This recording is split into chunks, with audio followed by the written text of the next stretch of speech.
Hello everyone, my name is Ngoc. The movie that I choose to watch was Dangerous Living, coming out in the developing world. It is the first in-depth documentary explores the lives of gays and lesbians in non-Western cultures. It was an official selection at the International Film Festival on Human Rights in Geneva and was shown in San Francisco International Lesbian and Gay Film Festival 2003 and Boston Gays and Lesbian Film Festival in 2005, and it was also as part of the Human Rights Watch collection in May 2005. A little bit about the director for the film. His name is John Scagliotti. He is the creator and executive producer of the In the Life public television network. In the Life was the first gay and lesbian national series on PBS. Began with only 6 stations in 1991, but it is carrying more than 100 today. The film opens with a Cairo 52, which was a showcase that brought the world's attention to the homosexual rights. In May 11, 2001, 52 Egyptian men were arrested on the Queen Boat gay nightclub on the Nile in Cairo, Egypt. The trial was lasted for 5 months. Most of those people were charged habitual debauchery under the current law. According to the International Gay and Lesbian Human Rights Commission, those men were subjected to beatings and examinations to prove their homosexuality. The purpose of this documentary is to expose issues experienced by gays, lesbians, and transgender people in developing countries now, whereas the issue suggested to be happened in the West 30 years ago. There are many interviews with gay rights activists throughout this movie from around the world, such as Honduras, Namibia, Philippines, Pakistan, Thailand, and Vietnam. In Western, people can join gay activist organizations to raise their voice for human rights, but gays in those regions from the movie can only fight for their freedom through AIDS, activism, feminism, and internet. They were too afraid to reveal their sexual orientation to the public. They had to go to secret places to meet up with other same-sex people. Even during the protest, they had to wear a mask to hide their identity because revealing themselves to the public could lead them to a life imprisonment, being tortured or burned with lit cigarettes, mistreatments with electroshock on the limbs, genitals, tongue, or even cause death. The movie also shows how gays and lesbians were attacked, but even more in Namibia after the president of the country gave a speech to condemn and reject homosexuality. From the interview with a gay activist named Dulcia Molina in Honduras, said she was threatened with rape by 6 armed men came into her house to take the lesbian out of her, that she wasn't home, so they tortured her son and cut his face with a knife instead. Most of the gays end up having relationships with married people, with bisexuals who are officially in the category they are married, so it becomes a vehicle of transmission. Every day at our hospitals, people are dying of AIDS. A lot of gay men in Jamaica live double lives. This also has a bearing on the incidence of AIDS, which is highest in Jamaica among heterosexuals and among women and children. As the millennium approached, the crackdown began.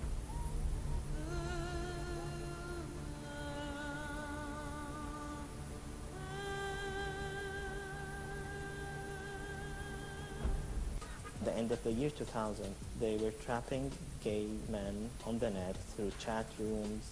They claimed that they had pornography on their websites. They were also picking up men off the streets who looked like they were homosexual. Or if 2 men were holding hands in a public park, for example, they would pick them up. There's no sort of public space for men to come together now. It's not easy to live when you feel that you are watched or somebody follow you. The crackdown in Egypt is only one example of homophobia inflicts worldwide. Many developing countries are still criminalizing consensual homosexual sex between adults. This map shows where the gays and lesbians receive a death sentence, which is in red color, or imprisonment sentence, which is in orange and yellow color in Africa. Homosexuality has been part of our world since the ancient time, but it was kept silently until the mid-20th century, where homosexual public identity in Western culture created something new, and now it has spread around the world, allowing more gays and lesbians feel more freedom to reveal themselves. It is now also accepted in the U.S. military. The recruiting, retention, and overall morale have not been affected, said Pentagon officials. 1 year since Don't Ask, Don't Tell was repealed, gay service members feel relieved that they no longer have to live secret lives. In local and state geographic scales, homosexuality is an ongoing issue, and there's always a battle between families, fundamental religions, and governments in any countries. How the society acts on the issue is based on the differences in ethnicity and religions. How well it is being accepted depends on the culture, the standard of society and religions. Government always has to cope with human rights and protecting society values. However, from the statistics in 2012, gays and lesbian relations are now being accepted more, and the public as a whole also has become more supportive of gay marriage. The interesting fact to know is that many gays and lesbians don't want to come out of the closet because they want to spare their parents from distress, and that families is everything to most of them. Lesbians and gays' rights are now considered as a global human rights movement, not just in any part of any country. Around the world, many countries have been given the recognitions for gays and lesbians' rights, except those in the Middle East and Africa. This film also celebrates the strength of characters and courage of those who led their lives with dignity despite of the widespread social discrimination, fear, and prejudice. So I can understand why 50-odd guys would go out on a boat on the Nile to have fun, because their daily lives are probably filled with so much oppression and secrecy and hiding and stress, and so you need to go let your hair down, and we're best to do it, but away from everybody else. We'll go to a mountaintop to have a party, as we did in Jamaica. We had our one famous ball called Valda in the Blue Mountains. La primera vez que yo asistí a una fiesta de lesbianas, era en un barrio, en lo más perdido, lo más recóndito. Solamente mujeres en la fiesta. Y dije, uff. One thing that is universal among gay people is that we know how to party. We know how to have a good time. Even though more than 100 countries around the world reject homosexuality, many countries that are most known to have high sex change operations are in Philippines and Thailand. An example from the documentary is a transgender male to female named Parinya Jaro Amphon.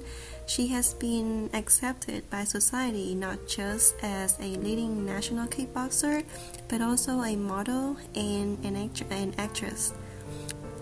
Nong Poi is another example of a famous transgender male to female, also from Thailand. She went through the operation when she was 17, and she was the one who won the Miss Tiffany and Miss International Queen in 2004.